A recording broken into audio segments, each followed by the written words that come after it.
नमस्कार फ्रेंड्स, मु पिके आपण मानक स्वागत करुच्ची पिके भाई न्यूज यूट्यूब चैनल को। कालिया योजना रे चाषी मानक पई आसिला बहुत ही बड़ खुशी खबर, जहाँकि चाषी एवं भूमिहीन पई राज्य सरकार तरफ आसिला बहुत ही बड़ खुशी खबर। तो ए नहीं कौन बड़ अपडेट अच्छी चलतु जानिबा ए वीडियो माध्यम रे। ता पूर्वरु चैनल ले नुआ थिले एबे पिके भाई न्यूज यूट्यूब चैनल को सब्सक्राइब करी साइट रे थिबा बेल आइकन को प्रेस कर दियंतु, जा फल रे राज्य और केंद्र सरकार तरफ आसुथिबा समस्त योजनार अपडेट ए पिके भाई न्यूज यूट्यूब चैनल माध्यम रे आपण माने पाई परिबे। एबे चलंतु जिबा संपूर्ण वीडियो ऊपर को। कालिया योजना रे चाषी मानक पई आसिला बहुत ही बड़ खुशी खबर, जहाँकि 3 वर्ष बढ़िला कालिया योजना। चाषी मानक सहायता निमंते आगामी 3 वर्ष पई कालिया योजना को बढ़ाइले राज्य सरकार।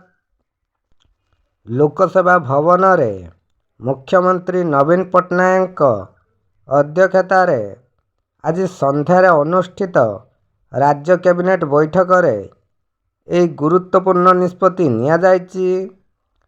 तेबे 3 वर्ष बढ़िबा नहीं 6029.70 कोटी टंका खर्च हेबा बोली जहाँ अपडेट आसी जायछि।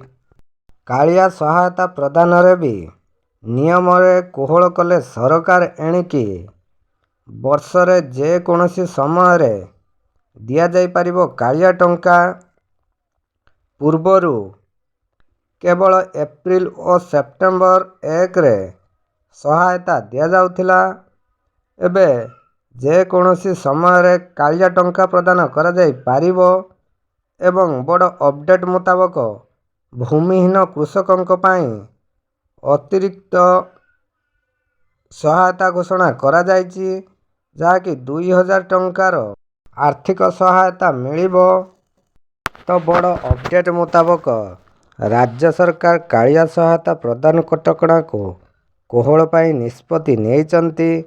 एणिकी कालिया योजना रे सहायता जे कोनोसी समय रे पाई परिबे चाषी।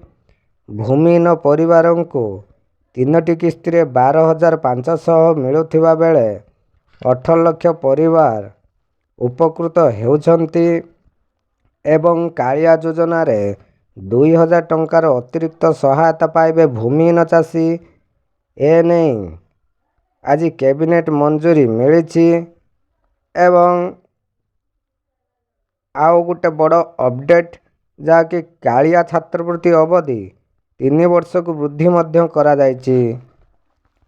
तो बड़ अपडेट मुताबक कालिया योजना रे आसिला चाषी एवं भूमिहीन पई बहुत बड़ खुशी खबर, जहाँकि आपण मानकु मिलिबा को जाउछि टंका।